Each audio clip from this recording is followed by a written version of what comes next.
Congolaises et Congolais, mes chers compatriotes, en ces jours de commémoration, nous avons tous en mémoire la haute parole de Patrice Emery Lumumba, s'adressant au peuple congolais le 30 juin 1960, jour de la proclamation de notre indépendance.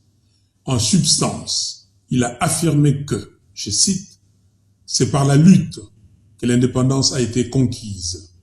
Ce fut une lutte noble et juste, une lutte indispensable pour mettre fin à l'humiliant esclavage qui nous a été imposé par la force. » Ironie de l'histoire, 62 ans après, le roi Philippe, roi des Belges, les rejoint en soutenant, je cite, « le régime colonial comme tel était basé sur l'exploitation et la domination. Ce régime était celui d'une relation inégale, en soi injustifiable, marquée par les paternalismes, les discriminations et les racismes. Il a donné lieu à des exactions et des humiliations. » Fin de citation. Les regrets du roi Philippe ont été entendus, mais ça ne suffit pas, car il s'agit des crimes contre l'humanité qui requièrent pardon, justice et réparation. Du côté congolais, il est nécessaire, comme les Belges l'ont fait chez eux, de mettre en place au Congo une commission sur le passé colonial belge afin d'engager des pourparlers avec la Belgique et répartir sur des bases solides.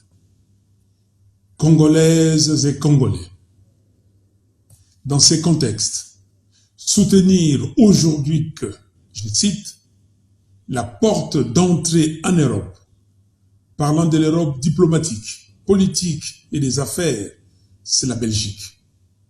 Si la Belgique gronde, ou si elle est fiévreuse par rapport à la RDC, toute l'Europe la suivra. » Fin des citations. C'est faire preuve de méconnaissance de la géopolitique mondiale, des complexes de néo-colonisés et des dénis de mémoire. Une telle soumission volontaire est une insulte au combat héroïque mené par nos pères de l'indépendance qui, cela doit être dit, ne se sont pas battus pour rien. Quand on ne sait pas, on cherche à s'informer.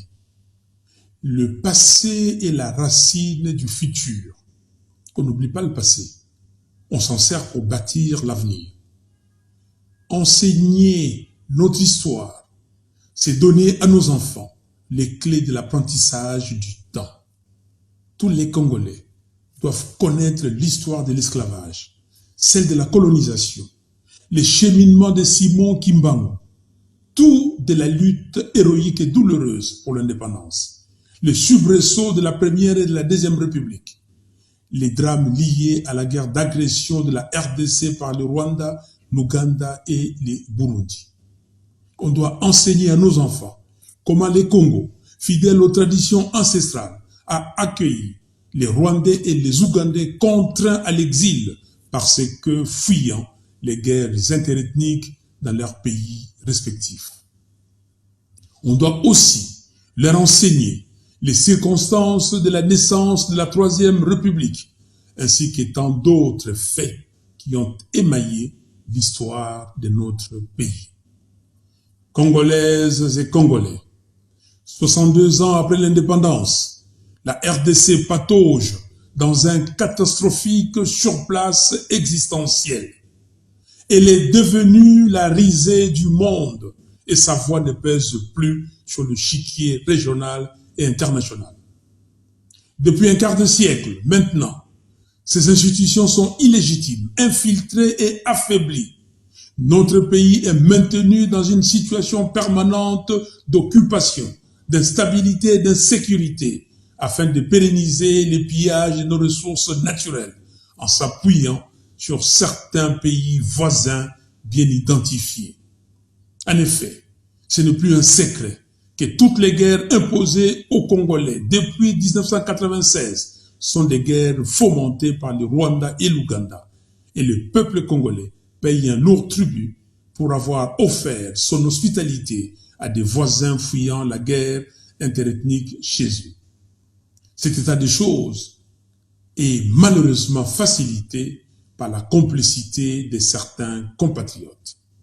C'est ainsi que, par les biais d'élections truquées qui étouffent la libre expression de la volonté du peuple, le prédateur de nos richesses, des connivences avec leurs complices congolais, empêche l'émergence d'un leadership légitime et patriotique. L'agression dont nous sommes victimes actuellement nous interpelle et avec nous toutes les consciences du monde. Nous devons rester unis derrière nos forces armées et ne pas céder aux intimidations et aux provocations de tout genre. La RDC compte plus de 450 tribus, composées des Congolaises et des Congolais d'égale dignité, désireuses de vivre en harmonie dans l'unité et la concorde.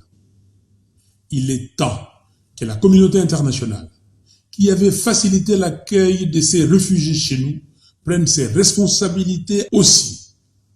Le Rwanda, l'Ouganda et le Burundi doivent-ils sortir leurs troupes militaires du Congo? Il est aussi temps d'exploiter le rapport mapping de l'ONU et d'en donner une réponse adéquate en instaurant un tribunal pénal international pour les Congos. Congolaises et Congolais, au sujet de l'intégration de notre pays à la communauté d'Afrique de l'Est, il s'y est de rappeler que le Congo n'est pas un pays d'Afrique de l'Est, mais d'Afrique centrale.